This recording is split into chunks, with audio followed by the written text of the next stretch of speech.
කොහොමද යාළුවනේ? ඔය තමයි අපි ඩෝ එක ගහන පීස් එක ගහන්න මුල්ම ගහන ඩෝ එක.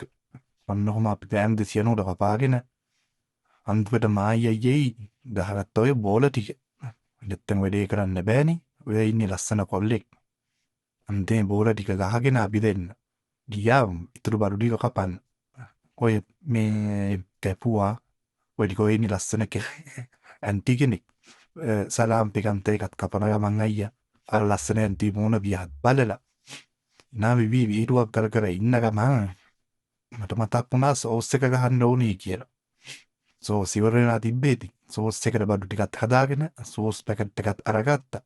දාලා මේ බැසිල් කොළ සීනි ලුණු ওই ටික දාලා මම ඉතින් සෝස් එක හදන වැඩේ පටන් ගත්තා. කොහෙද ඉතින් ගහන්න බෙන්ඩරේ හොයාගන්න බැරි වුණානි. බෙන්ඩරේ හංගලා ඔන්න ඉතින් ගහලා අතර අතුර මට මතක් වුණා ඔයිල් දාන්න. ඔයින් පස්සේ ඔයිල් ටිකත් හොයාගෙන ඔයිල් ටිකක් දාගත්තා. දැන් නැද්ද ඉතින් ඩාම් වෙනවා ඩූම් වෙනවා. ඔබ සියොබ් දාලා ඔය ටික දාලා ඔන්න ඔහම ලස්සනට ලවං කරගෙන සෝස් එකත් ගහගත්තා.